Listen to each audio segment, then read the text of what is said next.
오늘은 민수기 8장에서 14장까지를 통독하는 가운데 큰 은혜 받으시기를 바랍니다.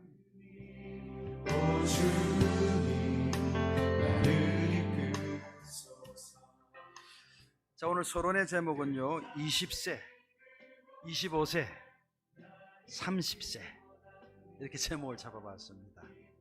이게 무슨 말이냐면 민수기 1장에는 싸움에 나갈 만한 사람 나이를 20세 이상으로 해서 계수를 하는 게 나와요. 전쟁을 치를 때는 20세 이상이면 되는데 이제 민수기 4장에 가면 4장 3절에 또 성막봉사를 30세 이상부터 50세까지 이렇게 연령을 제한한 게 나와요. 그리고 오늘 보면 8장 24절에는 또 이 성막봉사를 위해 25세부터 50세 사이 이 연령을 또 제한하는 게 나와요. 연령이 다 이렇게 다르잖아요. 여기에 대해서 개인적으로 이제 묵상하게 되었죠. 전쟁을 치를 때는 20세 이상이면 되는데 성막봉사는 30세 이상이 돼야 된다는 거고요. 또 50세 이상이 넘어가면 또 안 된다는 거예요. 아이 그럼 나이 든 사람들을 무시하느냐, 젊은 사람을 무시하느냐, 그런 게 아니고 이 성막봉사에 그만큼 아주 고도의 경험과 지혜와 모든 것이 필요하다는 거죠. 그럼 25세, 30세의 차이는 뭐냐면요, 대부분 성경학자들이 동의하는 것은 광야를 지날 때는 30세가 맞다고 다들 동의하는 게 25세는 예루살렘의 성막을 안치했을 때, 나중에 성전을 지었을 때 그때 연령을 낮췄다고 이야기하는 거죠. 근데 광야 동안에는 이 성막을 걷고 들고 이동하고 그 긴 거리를 또 이동하고 이래야 되기 때문에 여기 인내력도 필요하고 그 사람의 아주 충성됨도 필요하고 여러 가지 노하우가 필요한 거죠. 그래서 30세로 올렸다는 거죠. 그러나 이제 솔로몬 성전 같이 이렇게 딱 멈춰진 성전 안에서 봉사하는 일은 이동하고 이렇게 펼치거나 또 접거나 이럴 필요가 없잖아요. 그래서 한 25세, 경우에 따라 20세까지 다시 내려왔다는 거죠. 이런 것을 미루어 볼 때 지혜와 경륜과 또 50세가 넘어가면 또 체력적으로 부담이 되어서 그 널빤지 그 무거운 것, 기둥 무거운 걸 들고 가다 보면 이게 굉장히 무겁다 보니까 놓치면 어떻게 됩니까? 이 하나님의 거룩을 내가 땅에 이렇게 팽개친 것처럼 되잖아요.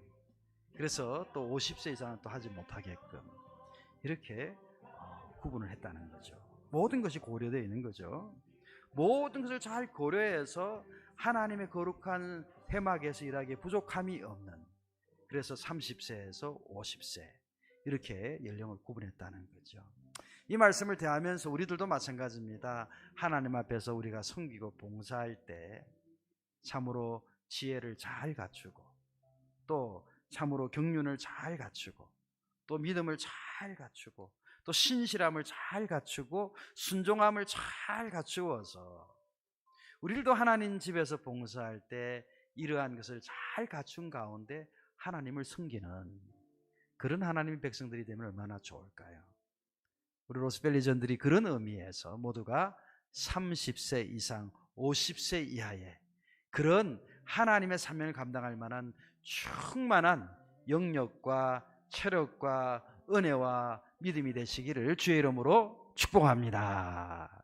자, 그럼 오늘 8장에서 14장의 내용을 쭉 한번 스크린을 보면서 살펴보죠. 주님 나를 이끄소서. 주님 말씀하시면 내가 나가리라. 주님 뜻이 아니면 내가 멈춰서리다. 나의 가고 서는 것 주님 뜻에 있으니 오 주님 나를 이끄소서. 뜻하신 그곳에 나 있기 원한다.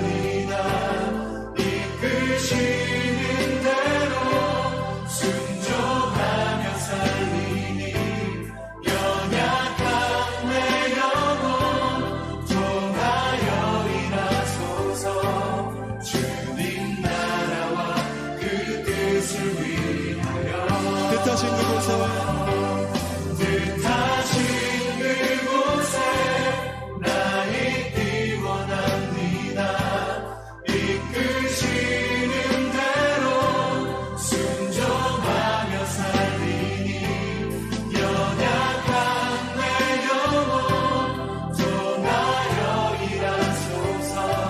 주님 나라와 그 뜻을 위하여 오 주님 나를 이끄소서.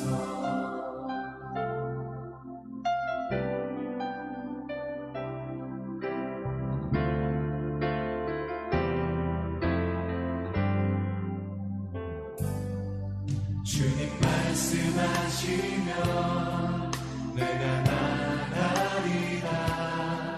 주님 뜻이 아니면 내가 멈춰서리다. 나의 가고 서는 것 주님 뜻에 있으니 오 주님 나를 이끄소서. 뜻하신 그곳에 나 있기 원합니다. 이끄시는 대로 순종하며 살리니 연약한 내 영혼 통하여 일하소서.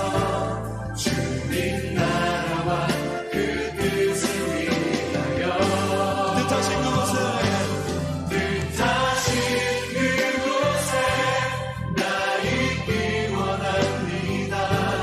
이끄시는 대로 순종하며 살리니 연약한 내 영혼 통하여 자, 오늘 본문에서 첫 번째 나누고 싶은 내용은 제목을 이렇게 잡아봤습니다. 나팔 소리, 나팔 소리.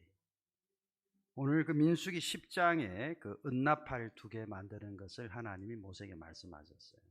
사실은 그 어마어마한 무리들을 이렇게 통제하고 움직이게 하는 것이 사실은 굉장히 불가능한 일 아니겠습니까? 그리고 뭐 이게 그 수많은 사람이 어떻게 그 소리를 제대로 전달하겠어요? 그런데 하나님이 모세에게 은나팔 2개를 만들어서 그것을 신호체계로 해서 명령을 내릴 것을 그렇게 지혜를 주셨어요. 그래서 은나팔 2개를 만들어서 2개를 동시에 푹 불면은 그 2개가 동시에 소리가 들릴 때는 모든 백성들이 회막 근처로 다 모이는 거죠.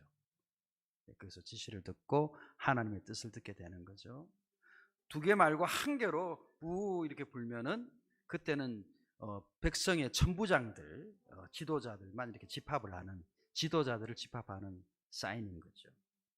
또 성경을 보면은 막 울려 불 때가 있어요. 울려 분다는 것은 이제 부 부는 게 아니라 부 이렇게 울려서 부는 거죠. 약간 끊어서 불듯이 부 울려 불면은 그때는 진행하라는, 행진하라는 사인인 거죠. 그 울려 보고 난 뒤에 또 다시 또 이어서 울려 불면 그 다음에 동편이 행진하고 그 다음에 남편이 행진하고 이렇게 진영이 네 진영이잖아요. 차례대로 이렇게 행진할 수 있도록 신호를 주는 거죠. 그리고 울려 불 때 또 이렇게 평상시에 울려 불 때 급하게 울려 부는 소리는 뭐냐면 대적과 싸우러 나갈 때 그때 막 울려 불었대요. 이런 식으로 나팔 소리로 이렇게 모든 것을 컨트롤했다는 거죠. 그런데 이 나팔을 누구만 불게 했느냐? 성경을 보니까 제사장들만 나팔을 불게 한 거예요. 천부장도 있고 거기에 각 지파의 종족의 족장도 있잖아요. 그 제사장도 불게 하는데 왜 우리 못 불게 하냔 말이에요. 제사장들 말고 그 지파의 종족의 족장들은 그 군사 인원만 해도 유다는 6만 명이 넘거든요. 그러면 거기에 따르는 뭐 또 20세 이하 아이들 또 부인들 이렇게 치면은 10몇만 명, 20만 명의 인구가 거기 있단 말이에요. 20만 명을 대표하는 족장인데 나팔을 못 불게 해요. 그렇죠? 우리를 우습게 보는 것 아니야? 이게 아니고 전체가 함께 질서 있게 가기 위해서 함께 하나 되어서 움직일 수 있게 하기 위해서 어떤 족장의 우두머리도 수십만 명을 대표하는 사람들도 아니라 그냥 제사장이 회막에서 하나님의 음성을 듣고 하나님의 신호를 보고 나팔을 불게끔 하나님이 그렇게 시스템을 만들어 놓은 거예요. 참 이것은 상징하는 바가 참 크다고 할 것입니다. 자, 그래서 우리에게 적용할 수 있는 내용이 뭡니까? 하나님의 신호에 대해서 우리가 얼마나 귀 기울이고 있는가 하는 거예요. 이게 그냥 부는 소리인지 천부장만 모이라는 소리인지 모두가 다 나오라는 소리인지 아니면 행진하라는 소리인지 아니면 대적을 향해서 돌격하라는 소리인지 나팔 소리에 집중하지 않으면 이거 아무것도 대처가 안 되고 혼란이 오는 거지요. 지금도 마찬가지입니다. 성령의 음성, 또 하나님의 말씀, 또 기도 중에 부으시는 그런 응답들, 많은 나팔 소리의 사인들이 있습니다. 하나님의 말씀이 나팔 소리가 될 수 있고 성령의 감동 속에 주시는 그 음성이 나팔 소리가 될 수 있단 말이죠. 때로는 주의 종들을 통해서 또 증거되는 말씀도 나팔 소리가 될 수 있겠죠.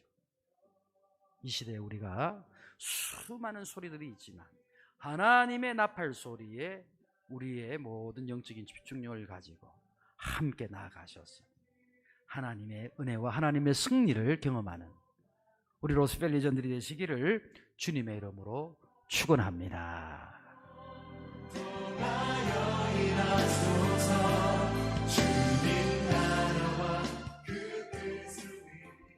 두 번째 나눔의 제목을 광야 40년이라고 정해보았습니다. 광야 40년. 이 광야 40년의 구체적인 이 똑같은 표현이 민수기 14장에 나와요. 14장에 광야 40년 동안 하나님이 광야를 진행했다는 이야기가 나옵니다. 민수기 13장에 보면 이제 모세가 하나님의 명을 따라서 12명 각 지파의 지도자급 되는 사람들 불러가지고 12명을 모았습니다. 그 중에 하나가 갈렙입니다. 유다 지파 대표예요. 또 그 중에 또 한 사람이 바로 우리가 잘 아는 여호수아입니다. 그리고 12명이 함께 가나안 땅에 들어가서 모든 걸 정탐하고 돌아왔습니다. 가서 보니까요, 그 땅에 아낙 자손이 살고 있는 걸 본 거예요. 아낙 자손은 지금도 여러분 유튜브에 쳐보면 자이언트 뭐 어떤 그런 족속들 이런 거 고고학적 발굴 나오는 게 있거든요. 어마어마한 거인입니다. 한번 유튜브에 보시면 고고학적 발굴 사진들이 많이 나와 있어요. 그런 아낙 자손, 성경에는 네피림의 후손이라는 그런 표현이 나오죠. 그러한 후손들이 그 땅에 있으면서 그 모습을 보면서 우리는 저들에 비하면 정말 메뚜기밖에 안 되는 거예요. 정말 너무너무 차이가 나는 거죠. 우리는 메뚜기 같아, 이렇게 보고를 하였죠. 그랬더니 14장 말씀을 보니까 밤새도록 이들이 통곡을 하고 이 모세와 아론을 원망하고 하나님을 원망하고 이게 마치 철야 시위, 철야 농성, 철야 시위가 된 거예요. 온 진중에 이것이 퍼져가는 거죠. 그래서 밤새도록 이 이스라엘 백성들이 왜 이곳 광야에 불러내서 우리를 이렇게 죽이게 하느냐, 하나님을 원망하고 모세와 아론을 원망해요. 그래서 두 명의 정탐꾼이었던 여호수아와 갈렙이 그렇지 않다, 우리가 공격하면 그들은 우리의 밥이다, 이렇게 이야기하니까 어떤 반응을 보여요? 돌을 들어서 이 여호수아 갈렙을 막 쳐 죽이려고 하는 거예요. 야, 정말 하나님 말씀 바로 전했던 이 여호수아 갈렙이 죽음의 상황에 이르게 되는데, 그때 해막에서 여호와의 영광의 구름이 쫙 펼쳐지면서 이들이 다 그 일을 멈추게 된 거죠. 그리고 이제 그 가운데 이들이 뭐라고 이야기했냐면, 우리를 대신하는 한 장관을 세워서, 모세 말고 우리가 바라는 장관을 세워서, 하나님이 원하는, 하나님이 바라는 그런 사람 말고 우리가 원하는, 우리를 위하는, 우리를 편하게 만들어주는 그 장관을 세워서 애굽으로 돌아가자, 이렇게 이야기를 한 거예요. 하나님이 진노하신 거죠. 어마어마한 그런 애굽의 10가지 재앙과 또 광야의 기적과 이런 걸 통해서 그렇게 그들을 이끌어서 여기까지 왔는데, 순식간에 이들은 하나님을 대적하고 원망하고 불순종하는 거예요. 그 뒤에 이제 하나님이 이 광야 40년 동안 너희가 유리할 것이다, 그렇게 이야기하시고 10명의 정탐꾼들은 하나님 앞에서 바로 재앙을 당하여 그 자리에 죽고 말았어요. 그런 상황을 듣고 나니까 백성들이 이제 잘못했다 싶은 마음이 들었나 봐요. 그 성경을 보면 민수기 14장 그 뒷부분에 보면요, 백성들이 그 뒤에 우리가 범죄했다 이런 말이 나오면서 우리가 산으로 올라가리니 이런 말이 나와요. 아, 회개한 것 같아. 마치 회개한 것 같아요. 범죄했다는 말이 나오는 거 보니까 산으로 올라가겠다 이 말은 뭐냐면 그 산지족들 거기에 있는 산지족을 공격하겠다는 거예요. 근데 모세가 그래서 지금 올라가지 마라. 하나님이 허락지 아니했다. 그래서 여호와의 법궤가 해막이 그대로 이 평지에 있는데 그럼에도 불구하고 그들은 산지에 올라가는 거예요. 그리고 그곳에서 또 많은 일이 죽음을 또 당해요. 참 이상하죠. 회개했다 하면서도 우리가 범죄했다고 하면서도 여전히 자기 고집대로 하는 거예요. 그 성경 부분을 읽으면서 참 마음이 아팠어요. 범죄했다고 하면서 왜 모세 말을 듣지 않는 거지? 왜 하나님의 뜻을 기다리지 않는 거지? 왜 법궤가 해막이 여전히 이 아래에 있는데 멋대로 산에 올라가는 거지? 그렇게 질문하다 보니까 이거 우리 실상 우리의 모습이기도 하겠다는 거예요. 뻔히 하나님 말씀과 잘못 다르다는 걸 자기가 알면서도 우리는 우리의 고집대로 겉으로는 범죄했다 말하면서 실제로는 자기의 생각대로 자신의 판단대로 막 그렇게 행하는 거죠. 결국 이스라엘이 그때 큰 또 고난을 당합니다. 그리고 광야 40년의 불행이 시작이 됩니다. 결국 무엇입니까? 하나님을 믿지 않는 거죠. 하나님 살아계신데 하나님 무시하는 거예요. 하나님 말씀하시지만 모세가 이야기하지만 불순종하는 거예요. 결국 이러한 불신앙, 불순종 이 가운데 광야 40년이 시작이 되었습니다. 오늘 우리 믿음 생활 가운데 참으로 제가 여러분과 함께 나누고 싶은 이야기는 광야 40년 왜 갑니까? 2주간이면 가나안 땅에 들어갈 수 있거든요. 물론 그 기간 동안에 안악자손도 우리가 싸워야 되고요. 헤쳐나갈 일은 많지만 하나님이 함께 하시잖아요. 하나님이 살아계시거든요. 하나님이 안악자손보다 훨씬 강하시거든요. 하나님이 여리고의 초용성보다 훨씬 강하시거든요. 그 하나님의 말씀을 따라 또 하나님이 세운 모세의 말을 따라 우리가 순종하며 나아가는 가운데 우리 모두가 다 광야 40년이 아닌 가나안의 하나님이 약속하신 젖과 꿀이 흐르는 가나안 땅의 축복을 차지하는 그러한 믿음 생활 되시기를 주님의 이름으로 축복합니다. 자, 이제 우리 오늘 말씀 중에 퀴즈를 나눠보도록 하겠습니다. 민수기 9장 22절에 보면은 구름이 움직이면 이스라엘 백성이 구름을 따라 이제 이동을 했단 말이죠. 그런데 어떤 경우에는 행진을 못했어요. 구름이 움직이지 않아서. 근데 9장 22절에 보면 얼마나 오랫동안 구름이 머물러 있었던가 그런 내용도 나와요. 한번 확인해 보시기 바랍니다. 얼마나 오랫동안 구름이 머물러 있었던가. 그럼 그들은 그 자리에 머물러 있어야 되는 거예요. 순종하면서. 또 하나, 두 번째 퀴즈는요. 민수기 14장 그 44절에 있는 말씀인데 조금 전에 이야기했던 나눔 두 번째에 해당되는 거예요. 회개하는 것처럼 했지만 범죄하였다 말했지만 결국 교만한 가운데 이 백성들이 진격을 하거든요. 자, 그때 교만했다는 그 증거가 어떻게 나타나고 있는가? 그러니까 그들이 산으로 올라갈 때 이 평지에 모세와 또 하나님의 해막이 어떻게 되어 있었던가 그런 것이 힌트가 되겠죠. 민수기 14장 44절을 참고해서 답을 해보시기 바랍니다. 이 퀴즈와 또 자기가 적용하신 것들을 여러분 각각의 카톡방에서 쉐어링 하시면 되겠습니다. 자, 오늘은 참 주님이 말씀하시면 나아가고 말씀하시지 않으면 멈춰서야 되는, 구름이 움직이면 나아가고 구름이 머물면 2해 동안이라도 멈춰 서 있어야 되는 것이 이들에게 주어진 하나님의 명령인데요. 우리 이런 찬양을 한번 드리기 원합니다. 주님 말씀하시면 내가 나아가리다. 주님 뜻이 아니면 내가 멈춰서리이다. 함께 찬양할까요?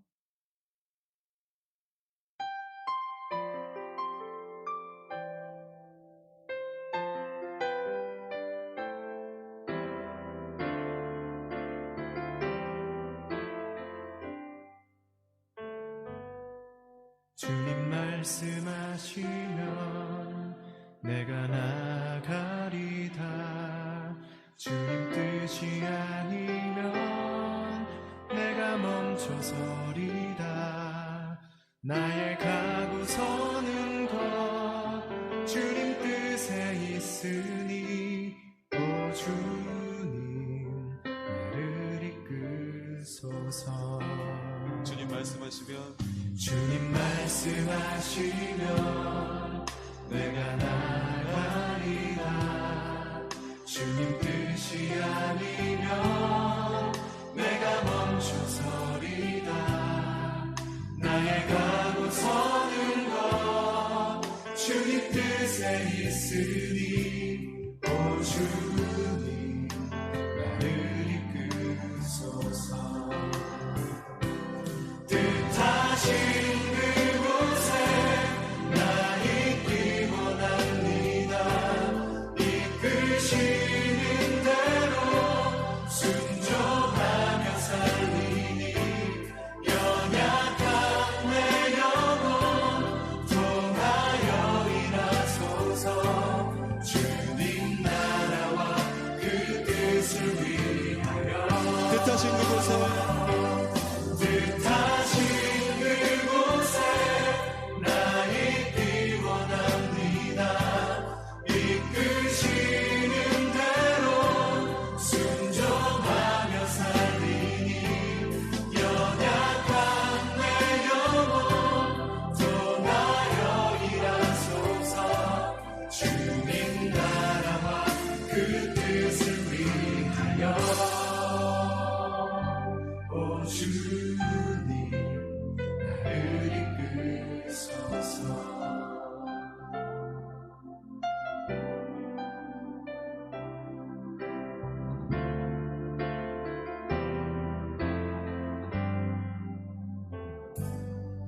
주님 말씀하시면 내가 나가리라. 주님 뜻이 아니면 내가 멈춰서리다. 나의 가고 서는 것 주님 뜻에 있으니 오 주님 나를 이끄소서. 뜻하신 그곳에 나 있기 원합니다. 이끄시